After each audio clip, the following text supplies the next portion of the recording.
Hare Krishna. Bhagavad Gita menurut aslinya bab 17 rangkap 7. Paharastivi api sarvasya trivido bhavati priya yasnas tapas tata danam desham vedam imam srunu. Ahara makan, tu pasti, api juga, syarwasya milik setiap orang, trivida terdiri dari 3 jenis, bhavati ada, priya disukai, yajna korban suci, tapa pertapaan, tata juga, danam kedermawanan, desham antara mereka, bedam perbezaan, imam ini, sunu dengarlah. Penterjemahan. Makanan yang paling disukai setiap orang juga terdiri daripada 3 jenis, menurut 3 sifat alam kebendaan. Demikian pula korban suci, pertapaan, dan kedermawanan. Sekarang dengarlah perbezaan antara hal-hal itu. Penjelasan. Menurut berbagai keadaan dalam sifat-sifat alam kebendaan, ada perbezaan dalam cara makan dan melakukan korban suci, pertapaan, dan kedermawanan. Tidak semuanya dilakukan pada tingkat yang sama. Orang yang dapat mengerti secara analisis jenis pelaksanaan mana berada dalam sifat-sifat alam kebendaan, mana sungguh-sungguh bijaksana. Orang yang menganggap segala jenis korban suci, makanan, atau kedermawanan adalah sama, tidak dapat membezakan, dianggap orang yang kurang cerdik. Orang yang bekerja untuk suatu tujuan yang menganjurkan bahawa orang dapat melakukan apapun yang disukai dan mencapai kesempurnaan. Tetapi pembimbing-pembimbing yang kurang cerdik tersebut tidak bertindak menurut kitab suci. Mereka mengarang mengikut kehendak hati, akibatnya menyesatkan rakyat umum. Baik, apa yang kita faham melalui bab ini, rangkap ini, Tuhan Sri Krishna telah menjelaskan bahawa manusia mempunyai 3 sifat, yaitu sifat kebaikan dan sifat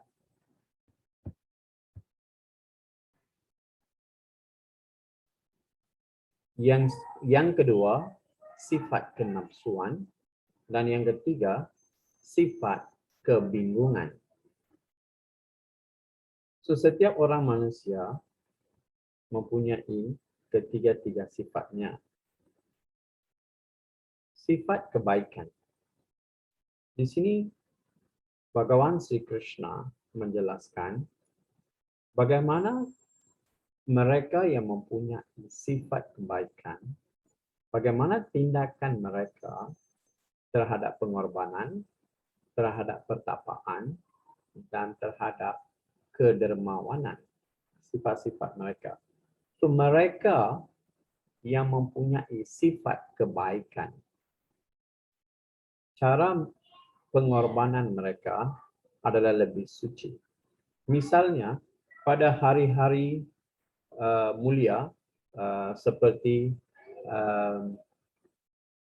hari kelahiran Tuhan Sri Krishna, kita kata Janmashtami, ataupun hari kelahiran uh, penjelmaan Sri Narsingha, Sri Rama, Sri Chaitanya Mahaprabhu, mereka akan mengambil cuti.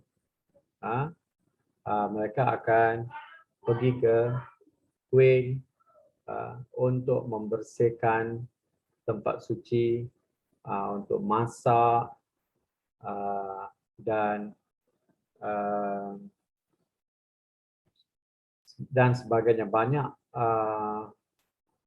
kerja-kerja ataupun ibadah, mempunyai banyak aktiviti dalam keibadaan, dalam aktiviti keagamaan. So mereka akan meluangkan masa mengambil cuti dari tempat bekerja. Itu pengorbanan orang yang mempunyai sifat kebaikan. Bagaimana dengan sifat kebaikan ini? Yang mereka mempunyai, bagaimana mereka melaksanakan pertapaan. Mereka yang mempunyai sifat kebaikan, bagaimana mereka melaksanakan pertapaan. So, di sini mereka akan mengikut beberapa peraturan yang terdapat dalam kitab suci Bhagavad Gita. Misalnya, orang yang mempunyai sifat kebaikan sudah tentu mereka akan mengikuti Ekadasi. Saya rasa Anda semua tahu apa itu Ekadasi. Okey.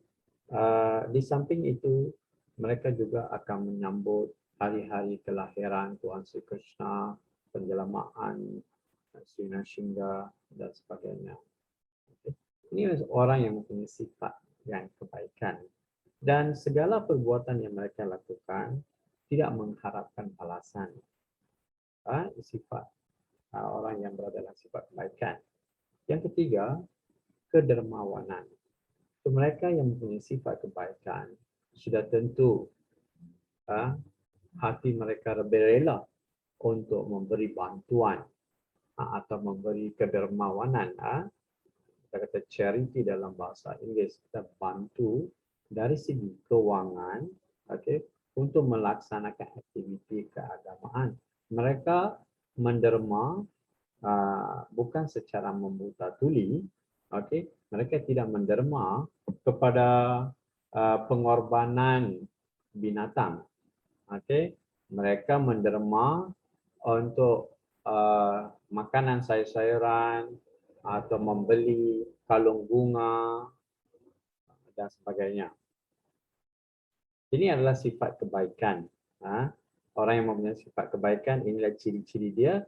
Dan segala perbuatan, iaitu pengorbanan, pertapaan, ataupun kedermawan ini dilaksanakan tanpa mengharap balasan daripada Tuhan Sri Krishna. Mereka membuat secara sukarela. Baik, yang kedua, mereka yang mempunyai sifat kenapsuan. Kita kata mode of passion dalam bahasa Inggeris atau rajaskun, mempunyai sifat kenapsuan. Bagaimana mereka melakukan yaitu pengorbanan, pertapaan dan kedermawanan ini. Mereka yang mempunyai sifat kenapsuan, mereka juga akan melakukan pengorbanan. Juga mereka melakukan pengorbanan. Mereka juga akan pergi ke kuil pada hari-hari kebesaran seperti Janmashtami, sepertinya Sri Chaitanya Mahaprabhu, kelahiran. Mereka akan juga pergi. Mereka akan juga melakukan aktiviti keagamaan, okay, seperti menyediakan kalung bunga, membersihkan halaman kuil, memotong sayur, membeli dan sebagainya. Dan mereka juga melakukan pertapaan. Mereka juga akan mengikuti puasa pada hari tersebut, dan mereka juga melakukan kedermawanan, yaitu memberi derma untuk melakukan aktiviti-aktiviti tersebut. Tetapi perbezaan di sini mereka yang melakukan melalui sifat kenafsuan ini mereka mempunyai kehendak. Mereka mengharapkan balasan daripada Tuhan Sri Krishna. Mereka pendek kata, ada udang di sebalik batu. Seperti mereka melakukan sesuatu ini untuk mendapatkan balasan. Sekiranya mereka tidak mendapat balasan apabila mereka melakukan hal-hal ini, yaitu pengorbanan, pertapaan, dan kedermawan, mereka berasa tidak puas hati. Mereka tidak senang hati. Seperti mereka melakukan dalam sifat kenafsuan ini sudah tentu mereka mempunyai niat di sebalik pengorbanan mereka. Mereka nak mencapai sesuatu. Misalnya, contohnya mereka mempunyai penyakit yang tertentu. Untuk menyembuh penyakit ini, maka mereka ini mengambil pertapaan ataupun mengambil bahagian dalam aktiviti keagamaan. Tujuan dia mereka ni untuk menyembuh penyakit ataupun mencapai sesuatu ataupun ingin menjadi kaya. Mereka ini ingin menjadi kaya, mereka akan melakukan hal-hal ini. Berarti mereka ada tujuan yang tertentu. Ini mereka yang mempunyai sifat dalam kenafsuan. Yang ketiga, mereka yang mempunyai sifat kebingungan. Mereka yang mempunyai sifat kebingungan, mereka juga akan melakukan pengorbanan, pertapaan, dan kedermawanan. Tapi segala yang mereka lakukan ini tanpa merujuk kitab suci. Mereka melakukan mengikut kehendak. Itulah yang diuraikan dalam ayat yang terakhir dalam penjelasan. Orang seperti ini akan menyesat rakyat umum. So, dalam kebingungan, mereka tidak tahu apa tujuan mereka melakukan pengorbanan ini. Ataupun mereka kadang-kadang mereka memberi derma, atau kadang-kadang mereka tidak memberi derma. Mereka tidak tahu nilai-nilai murni yang ada dalam keagamaan. Kadang-kadang mereka melakukan kedermawanan. Tetapi sudah tentu mereka ingin menerima, mengharapkan balasan, dan kadang-kadang mereka langsung tidak ambil peduli tentang pengorbanan. Mereka tidak akan pergi ke kuil walaupun ditegur banyak kali atau dijemput berulang kali.